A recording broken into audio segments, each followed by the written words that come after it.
CTET सितंबर 2026 के preparation में आज जो सीरीज़ है जियोग्राफी 6 क्लास की, उसमें आज हम करेंगे थर्ड चैप्टर। तो ये थर्ड चैप्टर कौन सा है मैं बताती हूँ। थर्ड है पृथ्वी की गतियाँ। पृथ्वी की गतियाँ आज हम करेंगे। और ये जो सीटेट पेपर 2 वाले बच्चे सोशल साइंस के लिए हैं, उनके लिए ये है। तो चलिए स्टार्ट करते हैं। Hello everyone, this is Pragya, welcome back to my channel. तो चलिए अपने टॉपिक की ओर चलते हैं और स्टार्ट करते हैं। सीटेट की तैयारी करने के लिए हमने क्लास 6 की जियोग्राफी स्टार्ट की थी, जिसमें हमने पहला स्वरमंडल में पृथ्वी कंप्लीट कर लिया है। जिसने नहीं देखा है वो जाके देख सकते हैं। ग्लोब, अक्षांश और देशांतर कर लिया है। ये 2 चैप्टर हमने कंप्लीट कर लिया है। अब हम आज करेंगे क्या, पृथ्वी की गतियाँ, जो तीसरा चैप्टर है हमारा। चलिए स्टार्ट करते हैं। इसी में मैंने बताया था आपको कि मैंने इंग्लिश पैडागोजी, हिंदी पैडागोजी और सीडीपी पूरा कंप्लीट करा दिया है, और मैंने उसके पीवाईक्यू भी स्टार्ट कर दिए हैं। तो जिसने वो सारी वीडियोस नहीं देखी हैं, क्योंकि वो जो है पूरा आपका जो एग्जाम है 150 नंबर का, उसमें से बहुत ज़्यादा पार्ट कंज्यूम करता है, तो वो आप जाके ज़रूर देखें, आपकी तैयारी और ज़्यादा बढ़िया होगी। तो चलिए फिर हम अपने ये सोशल साइंस में थर्ड चैप्टर को स्टार्ट करते हैं। तीसरा चैप्टर है हमारा पृथ्वी की गतियाँ, और मैंने इसमें आपको पहले भी बताया था कि मैं ये वाला जो बुक से ही क्यों करा रही हूँ, क्योंकि इसमें बहुत ज़्यादा इंपॉर्टेंट पॉइंट्स हैं। आपका जो पॉइंट्स है, जो बुक में से ही क्वेश्चन पूछे जाते हैं सीटेट में, तो आप अगर बुक में से करोगे तो आपके जो कॉन्सेप्ट है वो ज़्यादा अच्छे से क्लियर होगा। अगर 1-2 पॉइंट छूट गया और उसमें से क्वेश्चन आ गया तो दिक्कत हो जाएगी। इसीलिए बुक में से ही करना जरूरी है। आप इस वीडियो को 1 से 2 बार भी सुनेंगे तो आपका बिल्कुल मतलब माइंड में बैठ जाएगा, क्योंकि आपने पहले भी पढ़ रखा है। तो अब चलिए हम पृथ्वी की गतियां थर्ड चैप्टर हमारा स्टार्ट करते हैं। तो इसमें क्या बोला गया है कि पृथ्वी की गतियां, पृथ्वी की गति 2 प्रकार की होती है। यहीं पे घूर्णन क्या होता है, तो पृथ्वी अपने अक्ष पे घूमता रहता है, इसी को हम क्या बोलते हैं, घूर्णन बोलते हैं। सूर्य के चारों ओर एक स्थिर कक्ष पे घूमने को क्या बोलते हैं, हम परिक्रमण कहते हैं। तो पृथ्वी कैसे 2 प्रकार से घूमता है, एक होता है घूर्णन, दूसरा होता है परिक्रमण। और अक्ष पे घूमना मतलब ऐसे अपने अक्ष पे ही अपने रोटेट होना है, जिससे क्या होता है, दिन रात होता है। और परिक्रमण मतलब पूरे सूर्य के चक्कर लगाना, जिसको हम परिक्रमण बोलते हैं। ठीक है, इसमें आगे क्या बोला है, पृथ्वी का अक्ष एक काल्पनिक रेखा है। जो अक्ष हमने बोला है वो एक काल्पनिक रेखा है, जो इसके कक्षीय सतह से 66/2 का कोण बनाती है। अब पृथ्वी बिल्कुल स्ट्रेट ऐसे नहीं बनाती, पृथ्वी ऐसे 66/2 का कोण बनाती है अपने अक्ष से। वह समतल जो कक्ष के द्वारा बनाया जाता है उसे हम कक्षीय समतल कहते हैं। जो समतल से ये बनाती है ना, उसको हम क्या बोलते हैं, कक्षीय समतल कहते हैं इस कक्ष को।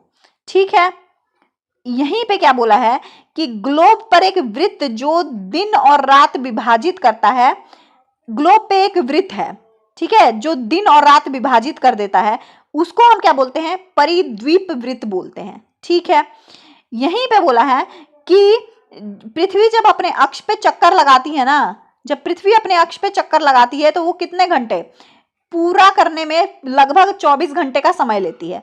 घूर्णन के समय के काल को पृथ्वी के दिन कहा जाता है, और यह पृथ्वी के दैनिक गति होती है। मतलब दिन और रात इसी से होता है, घूर्णन की वजह से ही पृथ्वी का दिन और रात होता है।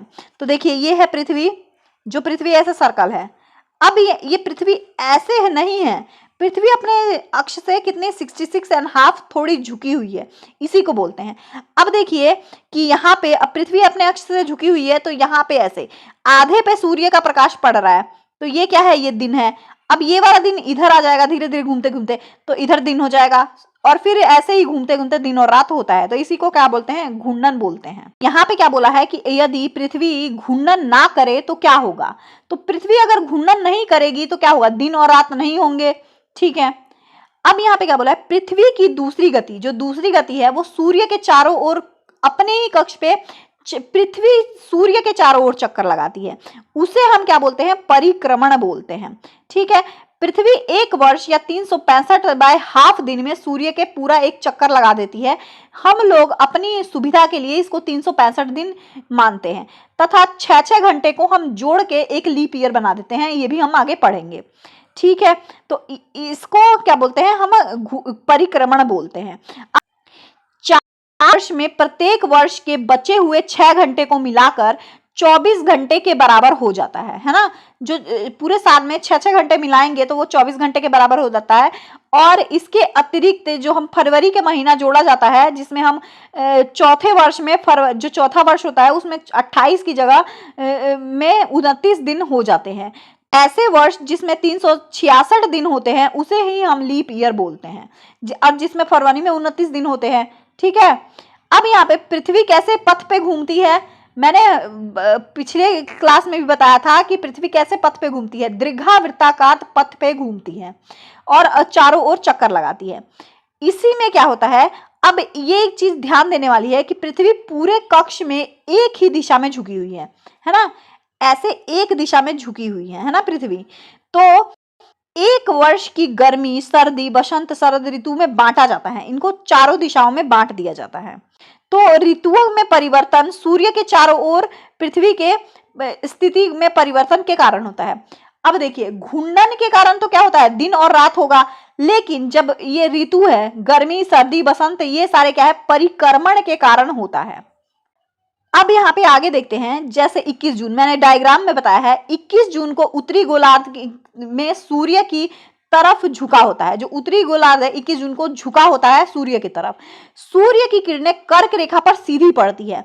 अब यहाँ पे क्या है, जो सूर्य की किरण है कर्क रेखा पर सीधी पड़ती है। इसके परिणाम स्वरूप इन क्षेत्रों में ऊष्मा, जो गर्मी है, वो बहुत ज्यादा अधिक होती है, ठीक। और यहीं पे आगे बोला है 21 जून को इन क्षेत्रों में सबसे लंबा दिन होता है। अब सबसे लंबा दिन अगर आपसे पूछे कि कब होता है, अगर आपसे पूछे कि सबसे लंबा दिन कब होता है तो 21 जून को होता है, ठीक है। सबसे छोटी रात इसी दिन पे होती है। या तो आपसे ये पूछ सकता है कि सबसे लंबा दिन कब होता है तो 21 जून को होता है, या आपसे पूछ सकता है कि सबसे लंबा छोटी रात कब होती है तो 21 जून को होती है। पृथ्वी की इस अवस्था को उत्तरी अयनांत कहते हैं। या तो उत्तरी अयनांत से भी आपसे क्वेश्चन पूछा जा सकता है। तो उत्तरी अयनांत किसे बोलते हैं, 21 जून को बोलते हैं।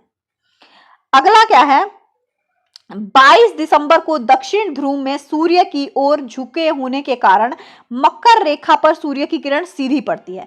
अब 22 दिसंबर को क्या होती है कि मकर रेखा पर सीधी किरण पड़ती है और सूर्य की किरणें मकर रेखा पर लंबतः पड़ती हैं। इसलिए दक्षिणी गोलार्ध में बहुत बड़े भाग में प्रकाश होता है। इसीलिए दक्षिणी गोलार्ध में लंबे दिन तथा छोटी रातों वाले ग्रीष्म ऋतु होती हैं। इसके ठीक विपरीत स्थिति उत्तरी गोलार्ध में होती है। तो देखिए यहाँ पे देखिए, दक्षिणी गोलार्ध में सबसे लंबा दिन होता है ना, तो और छोटी रातें होती हैं ग्रीष्म ऋतु में, ठीक। तो इसके विपरीत ही उत्तरी गोलार्ध में क्या होगा कि रातें क्या होंगी, लंबी होंगी, और जो है रातें लंबी होंगी और दिन क्या होंगे, छोटे होंगे। तो इस पृथ्वी की इस अवस्था को, जो ये अवस्था बन गई, इसको क्या बोलते हैं हम, दक्षिणी अयनांत बोलते हैं, ठीक है। आगे है 21 मार्च एवं 23 सितंबर को सूर्य की किरणें विष्णुवत वृत्त पर सीधी पड़ती है। मतलब जो ये है विष्णुवत वृत्त, यहाँ पे बिल्कुल सीधी पड़ेगी सूर्य की किरणें, है ना। तो इस अवस्था में कोई ध्रुव सूर्य की ओर नहीं झुका होता। कोई भी जो ध्रुव है वो सूर्य की ओर नहीं झुका होता। इसलिए पूरी पृथ्वी पर रात दिन बराबर होते हैं। इसे विष्णुवत कहा जाता है, ठीक है। अब यहाँ पे क्या बोल दिया है, 23 सितंबर को उत्तरी गोलार्ध में शरद ऋतु होती है, जबकि दक्षिणी गोलार्ध में वसंत ऋतु होती है। और 21 मार्च की स्थिति इसी के विपरीत हो जाती है। तो यहाँ पे क्या बोल दिया है कि 23 सितंबर को क्या है, उत्तरी गोलार्ध में सर्दी होगी, जबकि दक्षिणी गोलार्ध में क्या होगी, वसंत ऋतु होगा। और 21 मार्च को यही क्या होता है, उल्टा हो जाता है। जो था हमारा चैप्टर, ये बहुत छोटा सा था और बहुत जल्दी ही खत्म हो गया। तो चलिए इसके प्रश्न उत्तर देख लेते हैं, जिससे आपका कॉन्सेप्ट और भी अच्छे से क्लियर होगा। पहला क्वेश्चन क्या बोला है, पहला क्वेश्चन है पृथ्वी के अक्ष का झुकाव कोण कितना है। तो पृथ्वी अपने अक्ष से 66.5 झुकी हुई है, ठीक है। घूर्णन एवं परिक्रमण की परिभाषाएं बताएं। तो घूर्णन क्या होता है कि अपने अक्ष पे घूमना को घूर्णन बोलते हैं, जिससे दिन और रात होती है। सूर्य के चारों ओर चक्कर लगाने को क्या बोलते हैं, परिक्रमण बोलते हैं। यहीं पे आपसे पूछ लिया जाए लीप ईयर क्या होता है, लीप वर्ष क्या है। तो हमने जो 365 दिन हैं और 6 घंटे लगते हैं जो पृथ्वी को सूर्य के चक्कर लगाने के लिए, तो सूर्य के चारों ओर जो चक्कर लगाती है, तो हमने अपनी सुविधा के लिए वो 6 घंटे को 4 वर्ष में एक दिन बना लिया है। तो उसी को क्या बोलते हैं, जो 366 दिन हो जाते हैं या फरवरी में 29 दिन हो जाते हैं, उसी को हम लीप वर्ष बोलते हैं। ठीक है, अब यहाँ पे उत्तर और दक्षिणी अयानांतों में अंतर क्या है? तो उत्तर अयनांत और दक्षिण अयनांत एक दूसरे के क्या हैं, बिल्कुल अपोजिट हैं। जैसे यहाँ पे उत्तर है तो यहाँ पे दक्षिण है, तो ये दोनों एक दूसरे के अपोजिट हैं, बस यही अंतर है। फिर यहाँ पे क्या है, विष्णु क्या है? विष्णु क्या है? तो पृथ्वी के परिक्रमण के क्रम में एक ऐसा सिचुएशन है जिस पर सूर्य का प्रकाश विषुवत रेखा पर बहुत अधिक पड़ता है, उसी को हम विष्णु बोलते हैं। ठीक है, अब है छठा क्वेश्चन कि क्या बोला है, दक्षिणी गोलार्ध में उत्तरी गोलार्ध की अपेक्षा उत्तर एवं दक्षिण का अयनांत अलग अलग समय होता है, क्यों?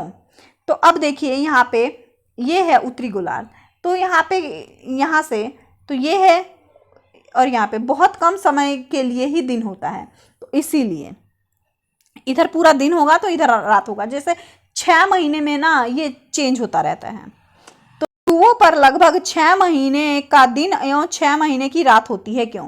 तो ये क्वेश्चन भी वही है कि सूर्य का प्रकाश लगातार 6 महीने तक एक ही ध्रुव पर पड़ता है, इसी की वजह से 6 महीने तक एक ध्रुव पे दिन रहता है तो दूसरे ध्रुव पे रात रहती है। अगला क्वेश्चन आ गया कि सही उत्तर में पृथ्वी की जो सूर्य के चारों ओर की गति को क्या कहते हैं? तो जो चारों ओर, जो सूर्य के चारों ओर गति लगा रही है यहाँ पे है और पृथ्वी चारों ओर गति कर रही है, क्या बोलेंगे? परिक्रमण बोलते हैं। दूसरा क्वेश्चन है, सूर्य की सीधी किरण विष्णुवत रेखा वृत्त पर किस दिन पड़ती है? तो ये कब पड़ती है? विष्णुवत रेखा बोला है यहाँ पे, विष्णुवत रेखा पर, तो हमने पढ़ा है किस दिन पड़ती है, 21 मार्च को पड़ती है। आप भी इसका आंसर देते रहिएगा कमेंट बॉक्स में। तीसरा क्वेश्चन है कि यहाँ पे क्या बोला है कि गर्मी में क्रिसमस का पर्व कहाँ मनाया जाता है? तो गर्मी में कहाँ मनाया जाता है? ऑस्ट्रेलिया में, क्योंकि जो है गर्मी क्या, ऑस्ट्रेलिया में क्रिसमस के दिन दिसंबर के टाइम गर्मी होती है, इसलिए। ऋतुओं के परिवर्तन पृथ्वी की किस गति के कारण होती है? तो जो ऋतु परिवर्तन होते हैं वो किसके कारण होते हैं? तो परिक्रमण के कारण होते हैं। खाली स्थान भरें, ये कर लेते हैं एक बार। एक लीप वर्ष में दिन की संख्या कितनी होती है? तो लीप वर्ष में कितनी होती है? 366 होती है। ठीक है, पृथ्वी की प्रतिदिन की गति को क्या कहते हैं? तो घूर्णन कहते हैं। जो प्रतिदिन 24 घंटे में घूमती है उसे हम क्या बोलेंगे? घूर्णन बोलते हैं। पृथ्वी सूर्य के चारों ओर कैसे कक्षा में घूमती है? तो हमने बहुत बार पढ़ लिया इसको, ये तो याद रहना ही चाहिए कि दीर्घवृत्ताकार कक्षा में घूमती है। 21 जून को सूर्य की किरणें डैश रेखा पर सीधी पड़ती हैं। अब 21 जून को जो सूर्य की किरणें हैं उत्तरी अयनांत पे बहुत ज्यादा सीधी पड़ती है, उत्तरी अयनांत पे सीधे पड़ती है। डैश ऋतु के दिन छोटे होते हैं, तो शीत ऋतु में दिन क्या होते हैं? छोटे होते हैं। तो यहाँ पे ये वाला भी चैप्टर हमारा कंप्लीट होता है। ये वीडियो यहीं पे कंप्लीट होता है। आई होप ये वीडियो आपको इन्फॉर्मेटिव लगा होगा। मिलते हैं नेक्स्ट टॉपिक के साथ नेक्स्ट वीडियो में, तब तक के लिए थैंक यू सो मच।